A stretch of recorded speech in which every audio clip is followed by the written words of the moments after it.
Bonjour à tous, nous sommes Badini Rosi et Kumel Berté et aujourd'hui nous allons vous présenter un concept fondamental en informatique, la calculabilité. Notre devoir sera présenté de la façon suivante. Nous commencerons par l'introduction, ensuite nous parlerons de la machine de Turing en racontant une brève histoire à propos d'elle et son principe de fonctionnement. Ensuite nous enchaînerons sur la calculabilité et la complexité. En commençant par développer la théorie de la calculabilité et ensuite la théorie de la complexité. Nous verrons ensuite les limites de la calculabilité, après les solutions aux problèmes de la calculabilité et nous terminerons par une conclusion. Introduction. De nos jours, il existe de nombreux ordinateurs très puissants, capables d'effectuer des calculs complexes rapidement. Les origines de l'ordinateur et même de l'informatique que nous connaissons remonte aux années 1930 avec la notion de calculabilité et la machine de Turing. Par opposition à ce que de grands mathématiciens de l'époque comme David Hilbert pensaient, Alan Turing démontre que tout n'est pas calculable et par conséquent que nos ordinateurs très puissants sont limités. Ainsi, qui est Turing? Qu'est-ce que la machine de Turing? Qu'est-ce que la calculabilité? Comment résoudre les problèmes de calculabilité? Ces questions feront l'objet de notre présentation. Tout commence ici, à King's College, Cambridge. Alan Turing, un étudiant en deuxième année, cherche un moyen de répondre au problème de décision de David Hilbert et arrive à démontrer qu'elle n'était pas calculable grâce à un objet révolutionnaire, la machine de Turing, qui a pour particularité d'être purement imaginaire. À présent, parlons du principe de fonctionnement de la machine de Turing. Avant de parler du principe de fonctionnement de la machine de Turing, une brève explication de ses composants s'impose. Dans sa forme canonique simplifiée, la machine de Turing est composée d'un ruban avec plusieurs cellules contenant soit 0, soit 1, soit un espace vide. À ce ruban, on ajoute une tête de lecture capable de se déplacer de gauche à droite, de lire les symboles dans les cellules et capable de les remplacer par de nouveaux. La dernière composante est la table de transition d'état, qui représente le programme de la machine. En fonction du programme décrit dans sa table de transition d'état et aussi de ce qui est dans la cellule considérée, la tête de lecture prend des décisions, par exemple écrire 1 ou encore effacer 0, soit dans la cellule d'en face, dans la précédente ou dans la suivante. Au final, la table de transition d'état indique à la machine de Turing ce qu'elle doit faire selon les entrées reçues. Ainsi, elle peut simuler le fait qu'un programme est composé de plusieurs lignes et est dépendant de la ligne exécutée par le programme. Elle peut aussi simuler qu'un programme peut réagir différemment selon les données en mémoire. La machine de Turing peut être fabriquée à partir de n'importe quoi. Ce qui compte, c'est le programme. Par conséquent, la machine peut imiter n'importe quel ordinateur. Il suffit de mettre le bon programme.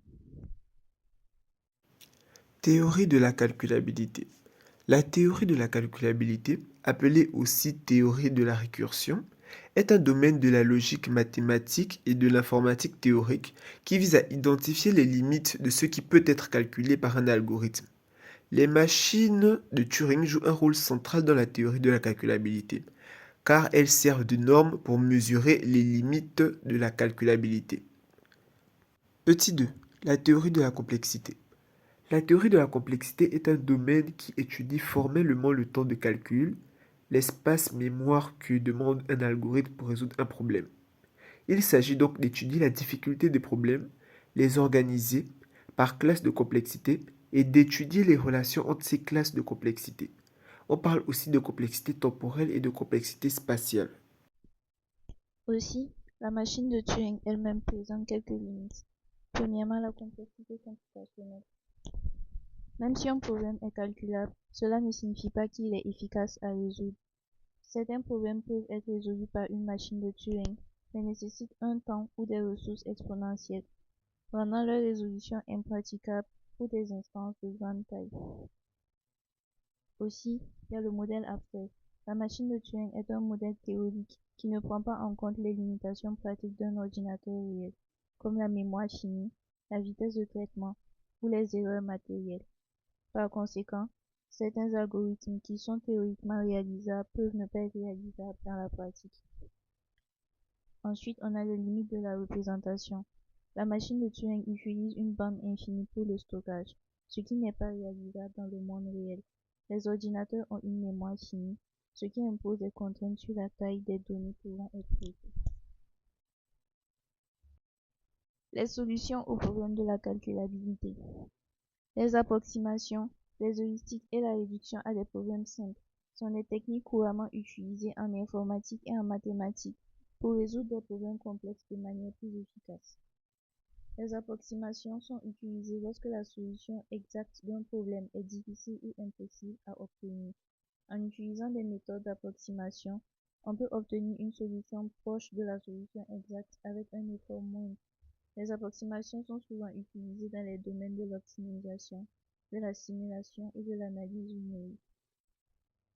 Les heuristiques sont des méthodes de résolution de problèmes qui utilisent des règles empiriques ou des intuitions pour trouver des solutions rapidement.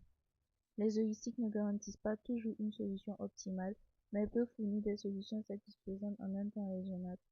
Elles sont souvent utilisées dans les algorithmes de recherche et d'optimisation. La réduction à des problèmes simples. La réduction à des problèmes simples consiste à transformer un problème complexe en un ou plusieurs problèmes plus simples qui sont plus faciles à résoudre.